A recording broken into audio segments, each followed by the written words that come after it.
Bienvenue à tous. Aujourd'hui, on plonge dans l'événement d'avant-première OP10. 6 boosters, 72 cartes pour construire un deck qui en fait 40. Autant dire qu'il y a pas mal de possibilités qui passent à la pelle. Ouais, c'est bien beau ta présentation, mais moi je veux du concret, moi. Parce que regarde, j'ai trouvé un petit site où on peut ouvrir 6 boosters d'un coup. Et bam, t'as toutes tes cartes préparées pour le tournoi.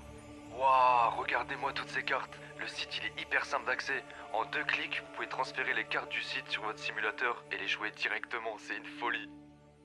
Wow. Mais là, j'ai 72 cartes dans mon simulateur, c'est énorme.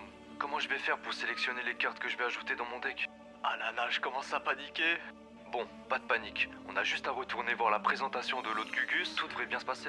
Ok, donc si t'es là, c'est pour découvrir comment créer le meilleur deck possible avec le contenu des 6 boosters. Pour ceux du fond qui n'ont pas suivi, un deck, c'est 40 cartes, 10 dons et un leader. Ok, 40 cartes. Et là, du coup, j'en ai pour 72. T'aurais pas des conseils pour les sélectionner? T'inquiète, on n'est pas là pour rien. On va voir ensemble chacune des catégories. C'est parti. Premier chapitre, les cartes Vanilla. Non mais attends, sur toutes les cartes possibles dans le jeu, tu me proposes celles sans effet? Non mais t'es sérieux là? Te laisse pas avoir. Les cartes Vanilla offrent une puissance brute pour un coût réduit. Dans ce genre d'événement, elles sont essentielles pour maintenir une pression constante sur l'ennemi, surtout en début de partie. Ah mais ça a du sens. J'ai pas à me casser la tête sur les stratégies à avoir, j'ai juste à la poser de ma main. Toutes les cartes Vanilla ne sont pas bonnes à prendre. Je t'ai mis à l'écran les cartes à privilégier pour l'événement. Avec ces atouts dans ton deck, tu pars déjà très bien. Ah t'es chaud toi, t'es chaud. On passe à la suite. Les cartes bloqueurs. J'ai déjà entendu parler de ces cartes. Comme leur nom l'indique, je crois qu'elles sont utilisées pour éviter de perdre des ressources en bloquant les attaques. Elles sont indispensables pour contrôler le rythme de la partie. Ok, Scotch, Bonnie, Frankie. Ah ça a l'air pas mal ça. Donc avec ces cartes, je suis sûr de protéger ma forteresse sur le champ de bataille. Disons que ce sont des atouts conséquents pour remporter Baggy.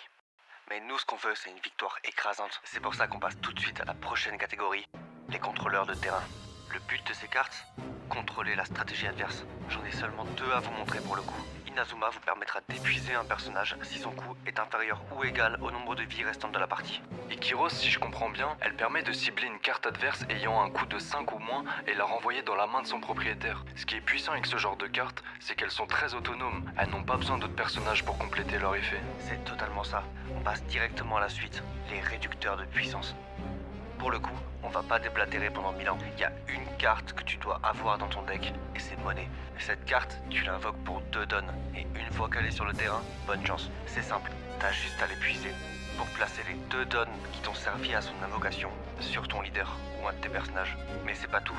Avec cet effet, tu peux également donner moins 1000 à un personnage adverse. Ah bah d'accord, c'est donc cette carte qu'il faut pour... 4 exemplaires, et t'es quasiment sûr de faire de belles choses. Mais pour ce qui est des cartes à poule, on tient des vrais bangers dans la prochaine catégorie. Donc t'es en train de me dire que je dois absolument mettre ces 5 prochaines cartes dans mon deck?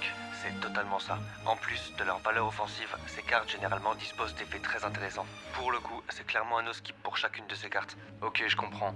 Mais si jamais je les sors pas des boosters, est-ce que j'ai d'autres solutions? La prochaine catégorie devrait t'aider. Les cartes Carry, Kid, Trafalgar, Smoker, c'est clairement 3 cartes qui vont augmenter tes chances de victoire. Alors clairement, si tu tires ces cartes, n'hésite même pas, mets-les dans le deck. Merci chef, j'ai l'impression que t'es déjà en train de carrer mon tournoi. Avec toutes ces informations, on dirait que je me rapproche de plus en plus de Baggy. Mais attends, bouge pas, laisse-moi faire la prochaine partie. Il y a un truc que tu pourras pas m'apprendre, c'est qu'il faut absolument des counters 2000 dans son deck. Alors, qu'est-ce qu'on a par ici? On a du Foxy, du Nami, du PJ.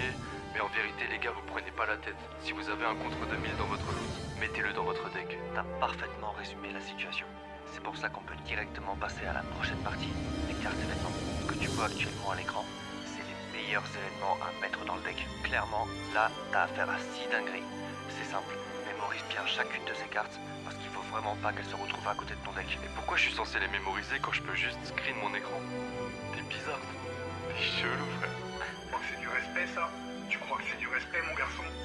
Bon, passons. On va plutôt parler de la dernière catégorie. Et clairement, cette catégorie-là, elle est pas là pour rigoler. En plus d'être les cartes les plus rares de l'extension, ces cartes disposent d'effets monstrueux. J'espère avoir la chance de les loot. Et si je les loot, j'hésiterai pas à les mettre dans mon deck. I don't ever slow up, no I don't take shit. I got no love for the fakeness. If you wanna play tough,